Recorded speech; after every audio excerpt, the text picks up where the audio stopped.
გახსოვს რა, როდესაც ქართულმა მოცნებამ განაცხადა მაშინ რომ ის ვთქვათ დროებით სანამ ევროპა ჩამოყალიბებოდა წვეთდა რაღაცა იმის მოთხოვნას შესვლაზე რომ გამოვარდა მაშინ და თუ გახსოვთ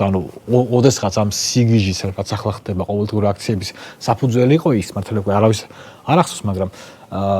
მაშინ ქართულ ოცნებას უსაყვედურეს რომ აი რატო არ მოიცადეთ ჯერ ბარემ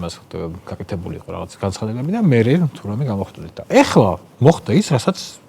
ქართულმა ოცნებამ ჩავიდა იქ დაელაპარაკა და ჩვენ დავარწმუნდით რომ იქ არაადეკვატურები არიან რა მოდით ვთქვათ რა ძალიან მარტივად ამოფრა ოდესაც ჩვენ ნებისმიერი ადამიანი გვეუბნება ელექტრონულად ჩატარებულ არჩევნებზე ამერიკელების მეშვეობით რომელშიც ვერავინ ვერ დაადასტურა გაყალბების ვერცერთი ფაქტი რომ ეს არჩევნები არის გაყალბებული და იმიტომ რომ ვიღაცას უნდა რომ სხვა არჩევნები ჩატარდეს ოღონდ სხვა შედეგით ხო ვიცით რომ აქ არ არის პრობლემა რა თქმა უნდა ხო აქ არის რომ ჩავატაროთ არჩევნები რომელსაც მოიგებს ოპოზიცია მანამდე ჩავატაროთ თქვენ წააგებთ შესაბამისად ნებისმიერ ვინც ამას გვეუბნება არის ჩვენი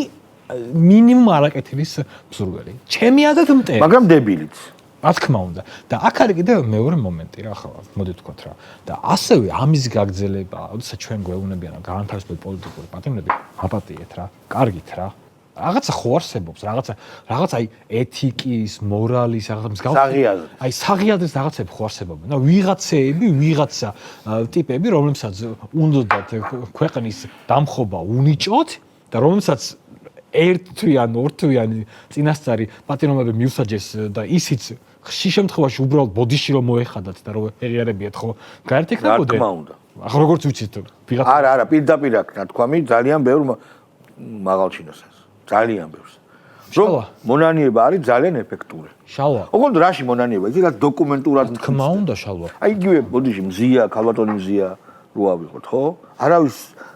არ უხარია ადამიანის ციხეში ყოფნა ხო მაგრამ შენ მით უმეტეს მაგრამ როდესაც ადამიანი ამბობს რომ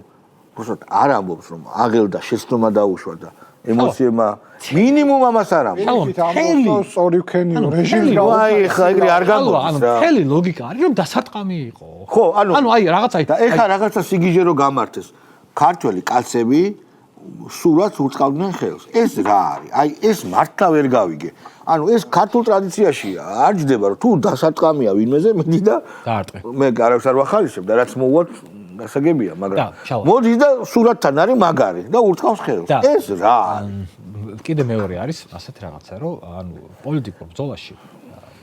ძალიან ჩვეულებრივი ამბავია წახვიდე ციხეში ძალიან ჩვეულებრივი ამბავია რა ნებისმიერ ქვეყანაში ძალიან ბევრი ადამიანი საკუთარი პოლიტიკური იდეებისთვის არაერთხელ ორჯერ და 10-ჯერ არიან ციხეში წასულები რა და ეს არის ჩვეულებრივი ამბავია რა რომ შენ აკეთებ რაღაცა პოლიტიკურ აქტს რომ მიდიხარ პოლიციას არ ტყამ ხელს იმიტომ რომ რეჟიმს სილა გააწნა ოღონდ მე აღარ ტირი ხარ ციხიდან გამომეშვითო ანუ ეს არის განსხვავება ანუ შენ აკეთებ პოლიტიკურ აქტს ამ აქტს ანუ ეს რო ასე იყოს შეიძლება შენ საძილსაც იღებ ანუ რატომ არის მაშინ სვანერად გეტყვი ის აქტი ფასი რატო აქვს იმიტომ რომ სასჯელს არ თქმა უნდა შალვა იმიტომ რომ ანუ შენ მზად ხარ შენი თავისუფლება გაცვალო მაღალი იდეალისტი კი ბატონო